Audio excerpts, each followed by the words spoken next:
جب وہ ڈوبتی کشتی میں چڑھا اس کے ساتھ ایک شیر بھی تھا۔ چلو دوستو، آج جانتے ہیں غوریوں کے بارے میں۔ غوری بادشاہ ضحاک کے نسل سے مانے جاتے ہیں۔ ضحاک عرب سے تھا۔ ضحاک نے ایران پر کئی سال حکومت کی۔ جب فریدون نے ایران پر قبضہ کیا اور ضحاک اور اس کے خاندان کو قتل کر دیا، ضحاک کی اولادوں میں سے سام اور سوری دو بھائی بچ گئے اور وہ فریدون کے دربار میں خدمت دینے لگے، لیکن دونوں بھائیوں کو خدشہ لگا رہتا کہ ضحاک کی طرح فریدون ہمارا بھی قتل نہ کرا دے۔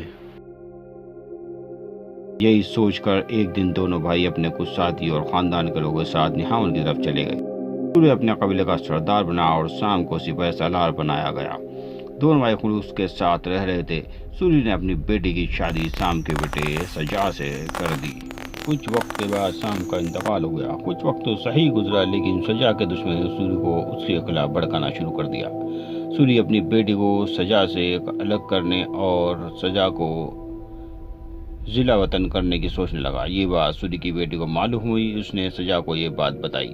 دونوں نے مشورہ کر وہاں سے نکلنے کا فیصلہ کیا اور ایک رات دونوں کچھ مال اور دولت لے کر نکل گئے اور غورستان پہنچ گئے۔ غورستان میں ایک نئی حکومت کی شروعات کی۔ اگر ان کے مذہب کی بات کی جائے یہ بت پرست تھے۔ ابھی تک انہوں نے اسلام نہیں قبول کیا تھا۔ غوریوں کا سردار سنساب پہلا شخص تھا جو اپنے تمام قبیلے کے ساتھ مسلمان ہوا۔ یہ اسلام کے چوتھا خلیفہ حضرت علی کا عہد خلافت 1000 کے آس پاس امیر سوری اور اس کے بعد اس کا بیٹا محمد بن سوری اور کے شاشک بنے۔ 1011 میں خراج نہ دینے کی وجہ سے محمود غزنوی نے غور پر حملہ کیا اور اسے اپنے قبضے میں لے لیا۔ غور کا شخص محمد بن سوری نے زہر کھا کر زندگی ختم کر لی۔ محمود نے غور کی سلطنت محمد کے بیٹے ابو علی کو دے دی۔ ابو علی محمود کا فرما بردار تھا، لیکن ابو علی کے بھتیجے عباس نے غور کی سلطنت پر قبضہ کر لیا۔ 7 سال حکومت کے بعد آخر ابراہیم غزنوی کے خلاف جانے پر ابراہیم غزنوی نے عباس کو گرفتار کر لیا۔ ابراہیم نے غور کی سلطنت عباس کے بیٹے محمد کو دے دی۔ محمد بن عباس کے بعد اس کا بیٹا قطب الدین قدیوہ بیٹا، لیکن اس نے غزنوی سے بغاوت کر دی اور جنگ کے دوران ایک تیر اس کی آنکھ میں لگنے سے اس کی موت ہو گئی۔ اس کا بیٹا سام ہندوستان کی طرف بھاگ گیا۔ وہاں اس کی تجارت کی 3 سال تجارت کے بعد اسے وطن کی یاد آئی۔ وہ اپنے بیوی بچوں کے ساتھ دریا کے سفر پر چل دیا، لیکن دریا میں طوفان آنے کی وجہ سے کشتیاں ڈوب گئیں۔ سام کا ایک بیٹا عزیز الدین ڈوبتی ہوئی کشتیوں میں سے ایک ٹوٹی ہوئی کشتی اس کے ہاتھ میں آ گئی۔ کشتی پر جب وہ چڑھا تو اس پر ایک شیر بھی آ گیا، لیکن شیر نے اسے کچھ نہیں کہا اور وہ دونوں اس کشتی پر بیٹھے رہے۔ 3 دن اور رات یہ سفر چلتا رہا۔ آخر کشتی ایک کنارے پر آ لگی۔ شیر نے کود کر جنگل کی راہ لی۔ عزیز الدین شہر کی طرف روانہ ہوا۔ بھوکا پیاسا تھا، رات ہونے کو تھی۔ شہر میں ایک دکان میں سو گیا۔ چوکیدار نے چور سمجھ کر پکڑ لیا اور کوتوال کے سامنے پیش کیا اور کوتوال نے بنا تحقیق اسے جیل بھیج دیا۔ اس طرح عزیز الدین کو 7 سال جیل میں گزارنے پڑے۔ 7 سال زندان کے قید خانے میں گزارنے کے بعد عزیز الدین کے اچھے دن آئے۔ شہر کے حاکم کو ایک مہلک بیماری سے شفا ہونے پر قیدیوں کو چھوڑا گیا۔ اس میں عزیز الدین کو بھی چھوڑ دیا گیا۔ قید سے چھٹ کر عزیز الدین غزنی کی طرف چل دیا۔ راستے میں عزیز الدین کو ڈاکو کا گروہ ملا۔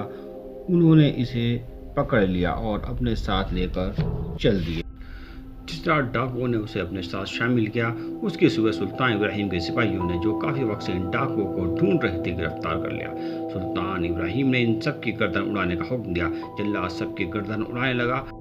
جب عزیز الدین کی آنکھوں پر پٹی باندھنے لگا تو عزیز الدین خدا کو یاد کرتے ہوئے کہنے لگا، اے خدا، میں جانتا ہوں تو کبھی غلط نہیں کرتا، میں کیوں بے گناہ مارا جا رہا ہوں۔ جلاد نے کہا، مکار، اب کیا خدا سے فریاد کر رہا ہے؟ تجھ سے بڑا ظالم کون ہوگا؟ برسوں تو نے خدا کے بندوں پر ظلم کیا ہے۔ عزیز الدین نے ساری بات جلاد کو بتائی۔ اسے رحم آ گیا۔ اس نے یہ بات اپنے امیر سے کہی۔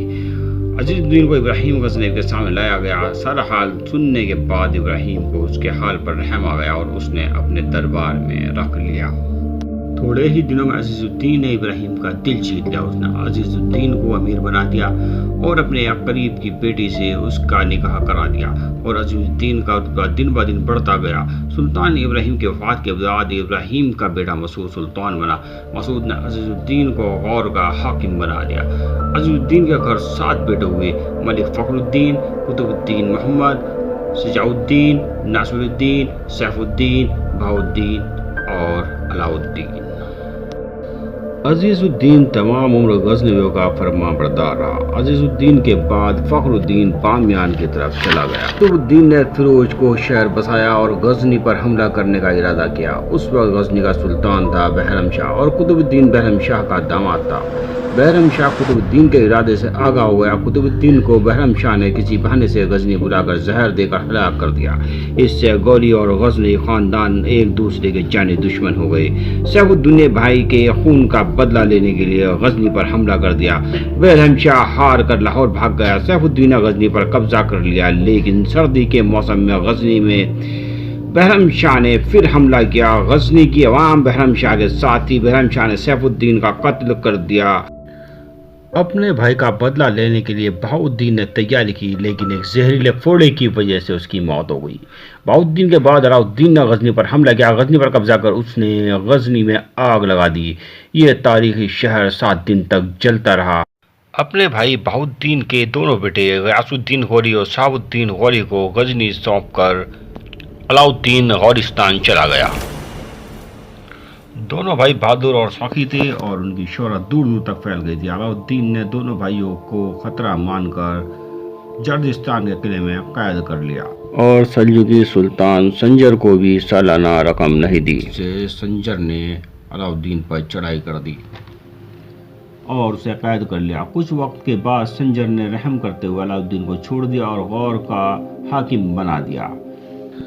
1156 میں اس کی موت ہو گئی. علاء الدین کے بعد اس کا بیٹا سیف الدین غور کا حاکم بنا اور اس نے دونوں بھائی شہاب الدین غوری اور غیاث الدین غوری کو رہا کیا.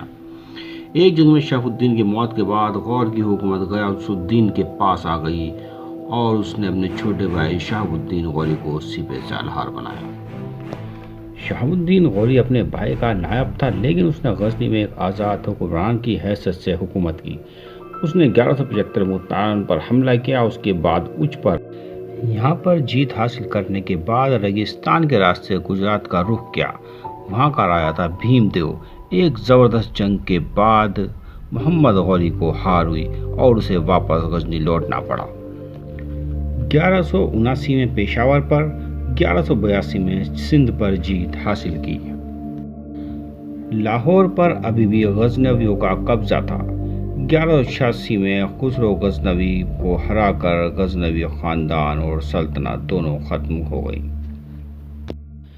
لاہور کے بعد بھٹنڈا پر حملہ کیا اور اس پر قبضہ کر لیا. بھٹنڈا پرتھوی راج چوہان کے راجیہ کا حصہ تھا.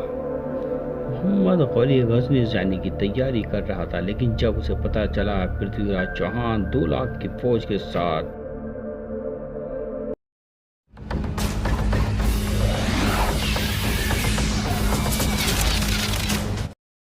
جنگ کے لیے آ رہا ہے، تو محمد غوری نے بھی جنگ کے لیے تیاری شروع کر دی.